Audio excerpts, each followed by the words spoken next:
ডিসিশনটা কোনোভাবে ডিফিকাল্ট ছিল না আমার জন্য। আগে যে সম্মানটা ভালোবাসাটা আমি পেতাম এখন আমার মনে হয় তার হাজার গুণ বেড়ে গেছে।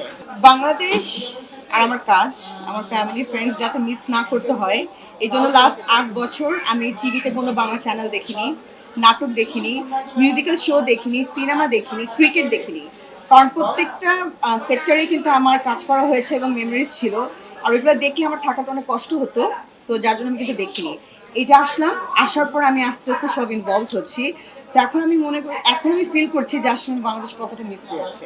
সত্যি কথা বলতে ডিসিশনটা কোনোভাবে ডিফিকাল্ট ছিল না আমার জন্য, কারণ ওই মোমেন্টে একটা মার জন্য বাচ্চাটাই সবচেয়ে ইম্পর্টেন্ট। তো ওই টাইমে আমার বাচ্চার লাইফটা আমার কাছে সবচেয়ে বেশি ইম্পর্টেন্ট ছিল।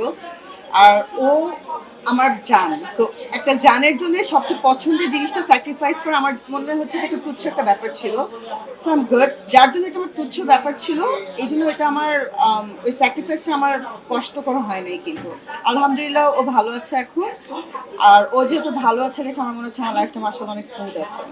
যদি আমি কাজে থাকতাম হয়তো বা আমার দর্শক আরো অনেক বাড়তো, আমার হয়তো বা ফ্যান্স এন্ড ফলোয়ার্স আরো অনেক বাড়তো লাস্ট ৮ বছরে। কিন্তু এটা সত্যি কথা, গত ৮ বছর মানে এর আগে যারা আমার ফ্যান্স হয়েছে ওই ৮ বছর কিন্তু তারা আমার সাথে ছিল, নতুন করে হয়তো বা হয়নি, বাট যারা ছিলেন তারা কিন্তু আসলে ছিলেন। আর তারা আমার লাইফের জার্নি কিন্তু দেখেছে।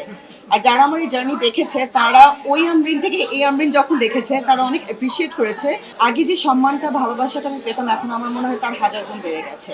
আই নো, আমি আজকে যে রাজস্থানের ওপেনিং এ আসলাম, অনেকে ওখানে কিন্তু নতুন চেহারা ছিল যাদেরকে আমি চিনি না, বাট যখন দেখলাম যে মিডিয়া একদম ওদের উপর একদম ঝাঁপিয়ে পড়ছে তখন আমি আই ওয়াজ লাইক ও কি অনেক পপুলার, ও কি অনেক কাজ করে। তখন আমি জাস্ট জানার চেষ্টা করছি কারণ আমি জানি না।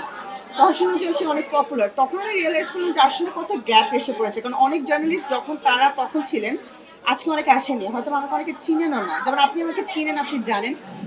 সো ওই জিনিসটা আমার কাছে মনে হচ্ছে যে আমি অনেক বড় একটা গ্যাপের মধ্যে এসে ঢুকেছি, উইচ ইজ ফাইন। আমি জানতাম এরকম হবে, আর আমি ওকে উইথ ইট। ফাইনালি দেখা তো হচ্ছে সবার সাথে।